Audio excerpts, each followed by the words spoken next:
3, 2, 1, 0. Assalamualaikum warahmatullahi wabarakatuh. Halo, nama saya Anissa Indah dari kelas 12 MIPA 2 SMA Negeri 3 Kota Sukabumi.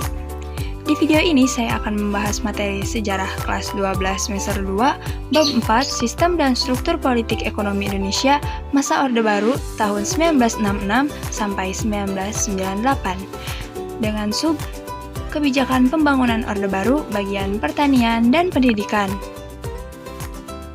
Sebelum masuk ke bagian pertanian dan pendidikan, bagaimana sih kebijakan pembangunan Orde Baru itu? Kebijakan pembangunan Orde Baru bertujuan untuk menegakkan tata kehidupan bernegara yang didasarkan atas kemurnian pelaksanaan Pancasila dan Undang-Undang Dasar 1945. Sejalan dengan tujuan tersebut, maka ketika kondisi politik bangsa Indonesia mulai stabil, pemerintah mencanangkan pembangunan nasional yang diupayakan melalui program pembangunan jangka pendek dan pembangunan jangka panjang. Pembangunan jangka pendek dirancang melalui pembangunan 5 tahun atau PELITA yang di dalamnya memiliki misi pembangunan dalam rangka mencapai tingkat kesejahteraan bangsa Indonesia. Pembangunan nasional dilakukan untuk melaksanakan tugas mewujudkan tujuan nasional yang tercantum dalam pembukaan UUD 1945, yaitu melindungi segenap bangsa dan seluruh tumpah darah Indonesia, meningkatkan kesejahteraan umum, mencerdaskan kehidupan bangsa, serta ikut melaksanakan ketertiban dunia yang berdasarkan kemerdekaan, perdamaian abadi, dan keadilan sosial.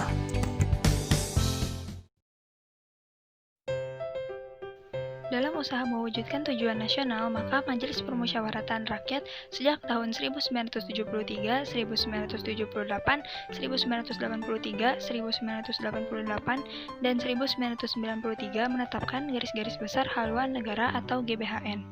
Dengan rangkaian program-programnya yang kemudian dijabarkan dalam Rencana Pembangunan 5 Tahun atau REPELITA. Pemerintahan Orde Baru senantiasa berpedoman pada 3 konsep pembangunan nasional yang terkenal dengan sebutan trilogi pembangunan, yaitu sebagai berikut. Konsekuensi dari pertumbuhan ekonomi yang cukup tinggi akibat pelaksanaan pembangunan tidak akan bermakna apabila tidak diimbangi dengan pemerataan pembangunan. Oleh karena itu, sejak pembangunan 5 tahun tahap 3, 1 April 1979 sampai 31 Maret 1984, maka pemerintahan Orde Baru menetapkan 8 jalur pemerataan, yaitu sebagai berikut. Pertanian merupakan sektor pembangunan yang diutamakan pada Pelita 1 yang menjadi landasan awal pembangunan pemerintahan Orde Baru. Mengapa? Karena bertujuan untuk meningkatkan taraf hidup rakyat melalui sektor pertanian dan mengejar keterbelakangan ekonomi melalui proses pembaharuan sektor pertanian. Upaya-upaya yang dilakukan pemerintah dalam bidang pertanian, yaitu membentuk bimbingan massal atau BIMAS, menciptakan badan usaha logistik atau bulog, membentuk badan usaha unit desa atau BUUD yang kemudian ditingkatkan menjadi koperasi unit desa atau KUD, membangun pabrik-pabrik pupuk, lalu para petani diberi kemudahan memperoleh kredit bank untuk membeli pupuk, dan diperkenalkan juga manajemen usaha tani. Dari adanya KUD, maka lahirlah Penyuluh Pertanian Lapangan atau PPL, dan kelompok pencapir, kelompok pendengar, pembaca, pemirsa. Bidang pendidikan. Ada 3 hal yang patut dicatat dalam bidang pendidikan masa Orde Baru adalah pembangunan sekolah dasar Inpres atau SD Inpres, program wajib belajar, dan pembentukan kelompok belajar atau kejar. Semuanya itu bertujuan untuk memperluas kesempatan belajar, terutama di pedesaan dan bagi daerah perkotaan yang penduduknya berpenghasilan rendah. Pada 1973, Soeharto mengeluarkan Inpres nomor 10 tahun 1973 tentang program bantuan pembangunan gedung SD. Di antaranya adalah pembangunan 6.000 gedung SD yang masing-masing memiliki 3 ruang kelas. Sebelum program rencana pembangunan 5 tahun atau REPELITA dilaksanakan, jumlah gedung SD yang tercatat pada tahun 1968 sebanyak 60.023 unit dan gedung SMP 5.897 unit. Hingga periode 1993 atau 1994, tercatat hampir 150.000 unit SD Impres telah dibangun. Kemudian, peningkatan jumlah sekolah dasar diikuti pula oleh peningkatan jumlah guru. Jumlah guru SD yang sebelumnya berjumlah sekitar ratusan ribu pada awal tahun 1994 menjadi lebih dari 1 juta guru. Lonjakan jumlah guru dari puluhan ribu menjadi ratusan ribu juga terjadi pada guru SMP. Total dana yang dikeluarkan untuk program ini hingga akhir pembangunan jangka panjang 1 mencapai hampir 6,5 triliun rupiah.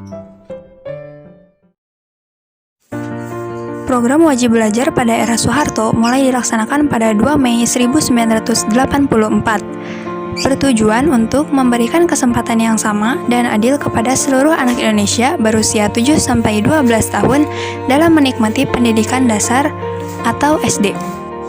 Meski program wajib belajar tidak diikuti oleh kebijakan pembebasan biaya pendidikan bagi anak-anak dari keluarga kurang mampu, pemerintah waktu itu berupaya mengatasinya melalui program beasiswa. Untuk itu, kemudian muncul program Gerakan Nasional Orang Tua Asuh atau GNOTA. Keberhasilan program wajib belajar 6 tahun ditandai dengan kenaikan angka partisipasi sekolah dasar sebesar 1,4%. Angka partisipasi SD menjadi 89,91% di akhir pelita 4. Kenaikan angka partisipasi itu menambah kuat niat pemerintah untuk memperluas kelompok usia anak yang ikut program wajib belajar selanjutnya menjadi 7-15 tahun atau menyelesaikan tingkat sekolah menengah pertama atau SMP. Program wajib belajar telah meningkatkan taraf pendidikan masyarakat Indonesia saat itu. Setelah perluasan kesempatan belajar untuk anak-anak usia sekolah, sasaran perbaikan bidang pendidikan selanjutnya adalah pemberantasan buta aksara. Karena masih banyak penduduk yang buta huruf.